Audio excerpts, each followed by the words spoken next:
নির্বাচনের প্রচারকে কেন্দ্র করে উত্তপ্ত হয়ে উঠল বালি বিধানসভা এলাকা। ঘটনায় জখম হন এক তৃণমূল কর্মী।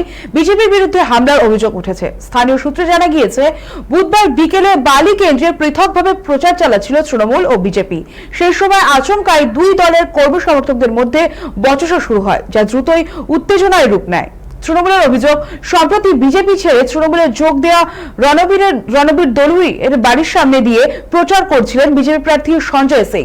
সেই সময় রণবীরের মাকে উদ্দেশ্য করে অশ্রাব্য ভাষায় গালিগালাজ করা হয়। প্রতিবাদ করতে গেলে রণবীরকে মারধর করা হয় বলে অভিযোগ। ঘটনার প্রতিবাদে তৃণমূল প্রার্থী কৈলাস মিশ্র দলীয় কর্মীদের নিয়ে বালি থানায় যান। সেখানে দোষীদের দ্রুত গ্রেফতারের দাবিতে থানার ভিতরে বিক্ষোভে বসেন কর্মীরা। পরিস্থিতি উত্তপ্ত হলে পুলিশের তৎপরতায় তা দ্রুত সামাল দেয়া হয়।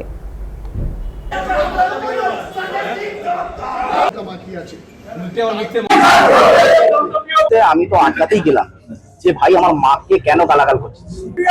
ডান্ডা, যে ডান্ডা, মোটা ডান্ডা, সেই মোটা ডান্ডা দিয়ে এখানে মেরেছে।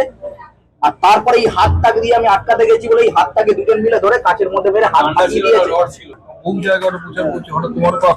কারণ আমি ওই দল ছেড়ে এসেছি, এটাই ওদের রাগ, এটাই ওদের রিভেঞ্জের ইয়ে। রিভেঞ্জ অবশ্যই নিচ্ছে। ফেসবুকে লেখালেখি, নানা রকমের নোংরামি। কোনোদিনই বিজেপি আমাকে সহযোগিতা করেনি, কারণ কোণঠাসা করে দিয়েছে। আজকে কৈলাস দা আমার পাশে এখানে এসে বসে আছে আমার সাথে। আমার দেখে এত ভালো লাগছে। উনি ওর পার্টি যে কালচার, ওর পার্টি যে গুন্ডা, সন্ত্রাস, সাট্টাবাজ, তাদেরকে নিয়ে উনি যে হাঁটছেন, বাইরে থেকে গুন্ডা নিয়ে আসছেন, ওইটা আজকে দেখিয়ে দিলেন। ভদ্র মহিলাকে কিভাবে খেয়েছে আমি বলতে পারিনি। ও শুনেছি একটা ছেলের সামনে তাকে মারা হয়েছে। এর জবাবটা তো বালি দেবে, বালি ছেড়ে কথা বলবেন। সিপি সাহেব এসেছিলেন তো থানাতে, আপনারা ছিলেন তো। সিপি সাহেবকে বলে সুষ্ঠুভাবে, শান্তিভাবে আমরা নির্বাচন চাই। বেলুর মঠে গানেশ কুমার, ভেনিস কুমার এসেছিলেন, শান্তি এবং ফেয়ার ইলেকশন চাই। এটা ফেয়ার ইলেকশন, এটা সুস্থ ইলেকশন। যারা দোষী তাকে অ্যারেস্ট করতে হবে।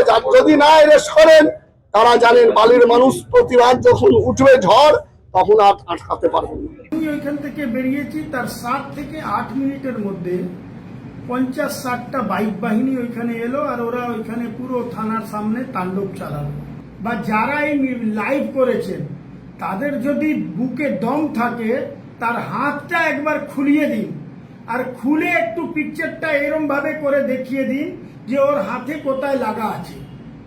এরম ভাবে লেগেছে যে ওকে কেউ মারধর করেছে। আমরা তো জানি না যে কে মারধর করেছে। সেই ভাঙচুর করেছে, ভাঙচুর করতে গিয়ে তার হাতে লেগেছে, এটা তো আমরা জানি না। কোনো দিকেই যেতে পারছেন না বলে মানুষের যে সারা, তারা হজম করতে পারছে।